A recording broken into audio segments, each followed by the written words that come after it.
Investment और finance की जानकारी के लिए Finnovations.com चैनल को जरूर सब्सक्राइब करें और नोटिफिकेशंस पाने के लिए बेल आइकन पर क्लिक करें। नमस्कार। तो आज हम बात करने वाले हैं mister John Davison Rockefeller, that is John D Rockefeller के बारे में। इस पूरी केस स्टडी में आज हम समझेंगे कि कैसे मिस्टर जॉन डी रॉकफेलर, जो कि एक गरीब परिवार में पैदा हुए थे, वो आगे चलकर दुनिया के सबसे अमीर इंसान बन गए और उस टाइम के सबसे बड़े फिलैंथ्रोपिस्ट भी। जॉन के पिता लोगों को फंसाने का काम करते थे। वो कई बार लोगों को अनक्यूरेबल डिजीजेस जैसे कि कैंसर जैसी बीमारियों की नकली दवाइयां बेचते थे। अब क्योंकि वो लोगों को फंसाने का काम करते थे तो उनको एक सिटी से दूसरी सिटी जाना पड़ता था, जिसकी वजह से वो घर पे नहीं रहते थे और ना ही फैमिली को सपोर्ट करते थे। ऐसे में घर की जिम्मेदारी बहुत ही कम उम्र में जॉन डी रॉकफेलर पर आई। उन पर बहुत ही कम एज में यानी 13-14 साल की उम्र में अपने परिवार को चलाने की जिम्मेदारी आई। तो 13-14 साल की उम्र से ही उन्होंने कैंडीज और चॉकलेट्स बेचना शुरू किया और वहां से जो भी पैसा आता था उसे वो अपनी फैमिली चलाते थे। फिर 1853 में उनकी फैमिली न्यूयॉर्क से क्लेवलैंड, जो कि ओहियो स्टेट में आता है, वहां पर शिफ्ट हो गई और वहीं पर जॉन ने अपनी स्कूलिंग पूरी की। अपनी स्कूलिंग पूरी करने के बाद जॉन ने बुक कीपिंग का एक 2 महीने का कोर्स कर लिया। जॉन के घर की कंडीशन ऐसी नहीं थी कि वो आगे भी पढ़ पाए, इसलिए स्कूलिंग के बाद उन्होंने तुरंत ही बुक कीपिंग का कोर्स किया और जॉब ढूंढना शुरू किया। जॉब की काफी तलाश करने के बाद 26 सितंबर 1855 को उन्हें अपनी पहली जॉब मिली। हेविट एंड टटल नाम की कंपनी में उन्हें बुक कीपर की जॉब मिली। तो 26 सितंबर यानी जिस दिन उनको अपनी पहली जॉब मिली, उस दिन को वो जॉब डे के नाम से सेलिब्रेट करते थे। अपनी इस जॉब में जॉन को महीने के $14 मिलते थे।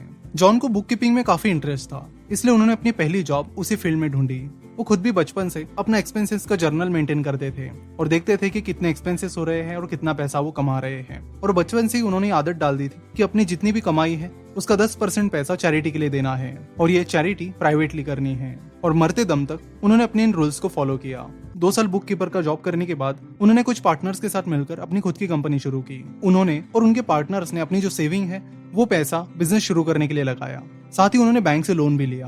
अपने पहले ही बिजनेस के लिए बैंक से लोन मिलने के बाद जॉन काफी खुश थे। उन्हें अच्छा लगा कि बैंक ने उन पर ट्रस्ट किया और इसी चीज का ध्यान रखते हुए उन्होंने हमेशा अपने जितने भी लोन्स हैं उन्हें टाइम पर रिपे किया। आगे चलकर जब उनकी कंपनी बहुत बड़ी बन गई और उन्हें बड़े बड़े लोन्स की जरूरत पड़ी, तब भी कई बार खराब कंडीशंस आती थी, लेकिन उन्होंने हमेशा अपने लोन्स टाइम पर रिपे किए। उनकी ये नई कंपनी अनाज खरीदने बेचने का काम करती थी। फिर जल्दी यानी 1857 में यूएस में रिसेशन आ गया, जिसके चलते इकोनॉमी की कंडीशन काफी खराब होने लगी। लेकिन ऐसे हालात में भी कंप्लेन करने की बजाय उन्होंने अपॉर्चुनिटी पर फोकस किया और उस खराब कंडीशन में भी उन्होंने अपने बिजनेस को बहुत ही सक्सेसफुली चलाया। उनका बिजनेस उस रिसेशन के टाइम भी इतना तेजी से बढ़ रहा था कि उसे कैसे मैनेज करे ये उन्हें और उनके पार्टनर्स को समझ नहीं आ रहा था। जॉन अपने काम के प्रति काफी पैशनेट था। शुरुआती दिनों में उन्होंने दिन रात काम करके अपने बिजनेसेस को बहुत ही अलग लेवल पर लाकर रख दिया। फिर एक दिन उन्हें पता चला कि पेंसिल्वेनिया में ऑयल एक्सट्रैक्शन का यानी ऑयल को निकालने का काम हो रहा है। जल्दी वहां पर ऑयल एक्सट्रैक्शन का काम तेजी से बढ़ने लगा और ऑयल की फ्यूचर जरूरतों को देखते हुए जॉन को यहाँ पर एक बहुत बड़ी अपॉर्चुनिटी दिखी। ऑयल इंडस्ट्री का स्टडी करने के बाद उन्होंने ऑयल इंडस्ट्री में एंटर करने का फैसला किया और ये डिसीजन सिर्फ जॉन के लिए ही नहीं है बल्कि पूरी अमेरिका के लिए एक टर्निंग पॉइंट रही।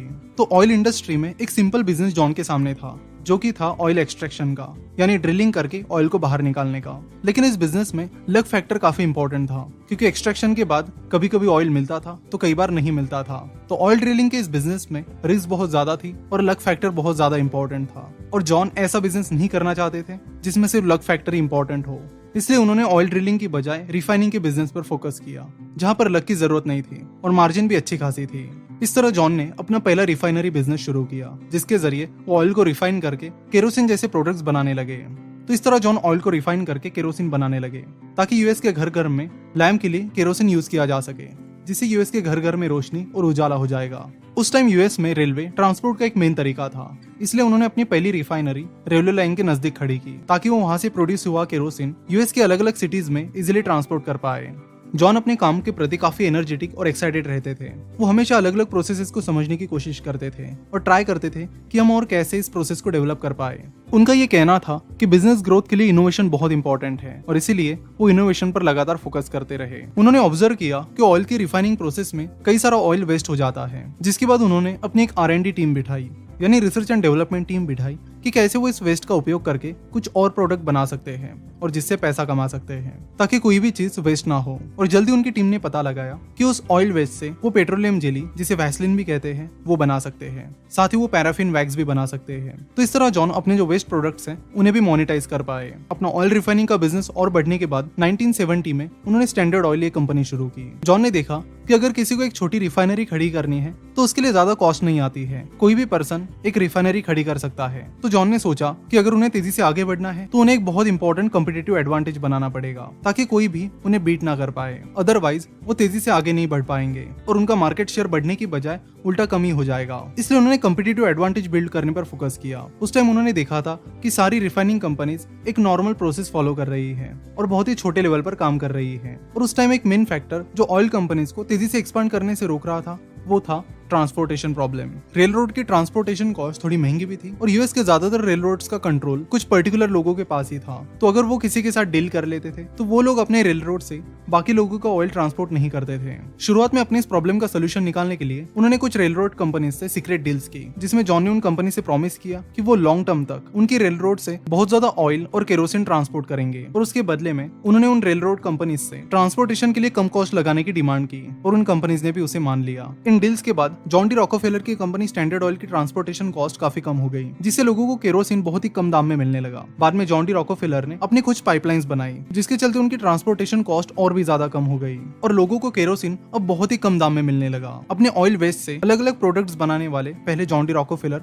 और उनकी कंपनी स्टैंडर्ड ऑयल ही थी। साथ ही ट्रांसपोर्टेशन के लिए पाइपलाइन शुरू करने वाली पहली कंपनी भी स्टैंडर्ड ऑयल ही थी। तो इस तरह की अलग अलग इनोवेटिव चीजें करके एक कॉम्पिटिटिव एडवांटेज तैयार किया। इन सब चीजों के चलते स्टैंडर्ड ऑयल बहुत तेजी से आगे बढ़ने लगी और जल्दी बहुत बड़ी कंपनी बन गई। अपने इस बिजनेस को चलाते वक्त जॉन ने कभी भी अपने फाइनेंशियल स्टेटमेंट्स को मैनिपुलेट नहीं किया, ना ही उन्होंने लोन्स को कभी डिफॉल्ट किया। इसलिए जब भी स्टैंडर्ड ऑयल पर खराब टाइम आता था, बैंक्स तुरंत स्टैंडर्ड ऑयल की मदद करने के लिए सामने आती थी। तो इस तरह की एक इमेज स्टैंडर्ड ऑयल की बन चुकी थी। एक बार स्टैंडर्ड ऑयल की एक रिफाइनरी में आग लग गई थी। उस टाइम भी बैंक ने खुद आकर स्टैंडर्ड ऑयल की हेल्प की थी। ऐसे ही एक बार जब स्टैंडर्ड ऑयल प्रॉब्लम में आई थी तो यूएस के एक बिजनेसमैन ने सामने से आकर जॉन डी रॉकफेलर की मदद की थी। तो बिजनेस अच्छा खासा बढ़ाने के बाद अब जॉन डी रॉकफेलर ने दूसरी रिफाइनरी कंपनीज को अक्वायर करना शुरू किया। उनके एक्विजिशन की प्रोसेस इतनी फास्ट थी कि वो हर महीने 3 से 4 रिफाइनरीज को खरीदते थे। स्टैंडर्ड ऑयल का जितना भी प्रॉफिट आता था उसको वो एक्सपांशन के लिए यूज करते थे और बाकी रिफाइनरीज को अक्वायर करने के लिए यूज करते थे। अपने फास्ट एक्विजिशंस की ये प्रोसेस उन्होंने बहुत टाइम तक जारी रखी और उसके लिए बहुत सारे लोन भी लिए और जल्द ही यानी 1882 तक स्टैंडर्ड ऑयल अमेरिका की सबसे बड़ी ऑयल कंपनी बन गई। पूरी अमेरिका की 90% रिफाइनरीज स्टैंडर्ड ऑयल के पास थी और पूरी अमेरिका को जितना केरोसिन सप्लाई होता था उसमें से 98% केरोसिन स्टैंडर्ड ऑयल से आता था। यानी उन्होंने एक तरह से मार्केट में पूरी मोनोपोली तैयार की थी। फिर 1890s तक उनका बिजनेस बहुत बढ़ गया था और फिर मिड 90s में उन्होंने रिटायरमेंट ले ली और अपना पूरा फोकस उन्होंने फिलैंथ्रोपी पर लगाया। यानी रिटायरमेंट के बाद वो पूरी तरह फोकस करके चैरिटी और डोनेशन करते रहे। बाद में यूएस के जो और बड़े बिजनेसमैन थे जैसे कि मिस्टर एंड्रू कार्नेगी, उन्होंने भी जॉन डी रॉकफेलर का ये रास्ता फॉलो किया। मिस्टर एंड्रू कार्नेगी की केस स्टडी हम इसी सीरीज के नेक्स्ट पार्ट में कवर करेंगे। साल 1902 में इडा टार्बिल, जो कि ओहियो के एक ऑयल रिफाइनर की बेटी थी जिसका बिजनेस स्टैंडर्ड ऑयल की वजह से बंद हो गया था, उसने स्टैंडर्ड ऑयल पर कुछ आर्टिकल्स लिखे जो आर्टिकल्स बाद में एक बुक बन गए जिसका नाम था the history of standard oil. इस बुक में इडा टार्बिल ने जॉन डी रॉकफेलर पर और स्टैंडर्ड ऑयल पर ये आरोप लगाए कि उन्होंने बहुत सारे एक्विजिशंस फोर्सफुली किए। साथ ही उन्होंने जॉन डी रॉकफेलर की फैमिली के बारे में भी बातें की, जैसे कि जॉन डी रॉकफेलर के पिता पर रेप के आरोप थे, वो लोगों को फंसाने का काम करते थे, एटसेट्रा। यह आर्टिकल्स पब्लिश होने के बाद कई सारे जर्नलिस्ट और कई सारे लोग जॉन डी रॉकफेलर पर अलग अलग आरोप करने लगे, जिसके चलते उनका स्ट्रेस काफी बढ़ गया और उन्हें हेल्थ इश्यूज आने लगे। उस टाइम जॉन डी रॉकफेलर की फिलैंथ्रोपी के बारे में बहुत ही कम लोग जानते थे, क्योंकि मिस्टर रॉकफेलर मानते थे कि अगर फिलैंथ्रोपी करनी है तो उसे प्राइवेटली करना चाहिए। जैसे कि हमने देखा कि बहुत ही कम उम्र से उन्होंने चैरिटी के लिए पैसा देना शुरू किया था और बाद में जब वो अमीर बने तो उन्होंने अपने पैसों से यूनिवर्सिटी ऑफ शिकागो शुरू किया। लेकिन आज भी यूनिवर्सिटी ऑफ शिकागो के कैंपस में हार्डली ऐसी कोई चीज मिलेगी जिससे ये पता चलता हो कि यूनिवर्सिटी ऑफ शिकागो को मिस्टर जॉन डी रॉकफेलर ने खड़ा किया है। 1893 में जॉन डी रॉकफेलर की मुलाकात स्वामी विवेकानंद से हुई, जिसमें जॉन डी रॉकफेलर ने स्वामी विवेकानंद से फिलैंथ्रोपी और चैरिटी के बारे में कुछ एडवाइस ली। बाद में स्टैंडर्ड ऑयल पर और भी अलग अलग आरोप लगने लगे। उन पर मेन आरोप ये था कि उन्होंने एक मोनोपोली क्रिएट की है और इस मोनोपोली को तोड़ने के लिए साल 1911 में यूएस सुप्रीम कोर्ट ने एंटी ट्रस्ट रेगुलेशन के अनुसार स्टैंडर्ड ऑयल को 34 कंपनीज में ब्रेकअप होने के लिए कहा, जिसके बाद स्टैंडर्ड ऑयल 34 अलग अलग कंपनीज में ब्रेकअप हुई, जैसे कि इक्सॉन, शेवरॉन एटसेट्रा। इक्सॉन ने बाद में मोबिल के साथ मर्जर किया और फिलहाल इक्सॉन मोबिल का मार्केट कैपिटलाइजेशन $187 बिलियन है। यानी करीब 14 लाख करोड़ है। साथ ही शेवरॉन का मार्केट कैपिटलाइजेशन फिलहाल $170 बिलियन है, यानी करीब 11 लाख करोड़ है। इन कंपनीज की वैल्यू और भी बढ़ गई और जॉन डी रॉकफेलर और ज्यादा अमीर बन गए। साल 1916 में वो दुनिया के पहले बिलियनियर बन गए। उनकी नेटवर्थ यूएस की इकोनॉमी के 2% थी। तो आप समझ सकते हो कि स्टैंडर्ड ऑयल कितनी बड़ी कंपनी बन गई थी और मिस्टर जॉन डी रॉकफेलर का नेटवर्थ कितना ज्यादा था। फिलहाल यूएस की इकोनॉमी करीब $20 ट्रिलियन की है, जिसका 2% होता है $400 बिलियन, यानी करीब 30 लाख करोड़। इतने अमीर होने के बावजूद भी उन्होंने हमेशा सिंप्लिसिटी को फॉलो किया। एक बार स्टैंडर्ड ऑयल ने एक अकाउंटेंट को हायर किया और उनको पता नहीं था कि जॉन डी रॉकफेलर कौन है। उन्होंने देखा कि कंपनी के एक रूम में एक एक्सरसाइज मशीन रखी हुई है, जिसके बाद उन्होंने मिस्टर जॉन से कहा कि वो उस एक्सरसाइज मशीन को वहां से हटा दे और उन्होंने उनकी बात मानते हुए उस मशीन को वहां से हटा दिया।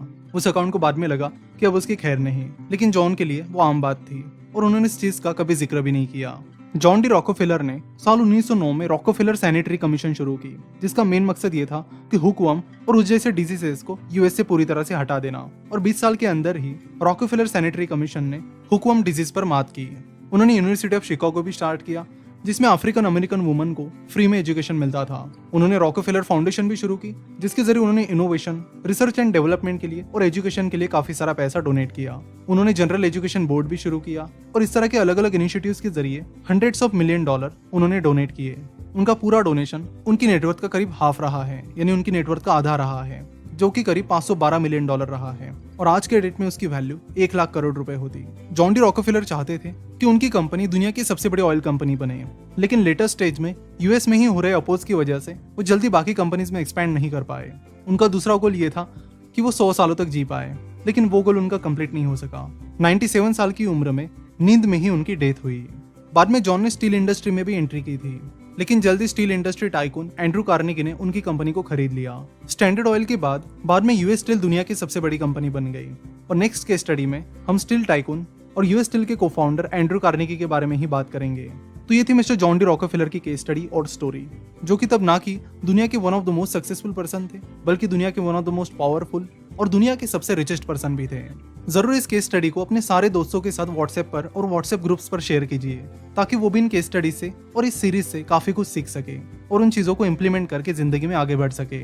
रिसेंटली यानी 5 तारीख को हमारी कंपनी की एनिवर्सरी थी, जिसके चलते हमने हमारे सारे कोर्सेज पर बहुत ही बेहतरीन ऑफर लाए हैं, जिसमें हम हमारे सारे कोर्सेज पर फ्लैट 33% ऑफ दे रहे हैं। ये ऑफर जल्दी खत्म होने वाली है, तो आप इस ऑफर का जरूर फायदा लें। ऑफर की लिंक नीचे डिस्क्रिप्शन और कमेंट बॉक्स में दी गई है। वीडियो देखने के लिए और हमसे जुड़े रहने के लिए आपका बहुत बहुत धन्यवाद।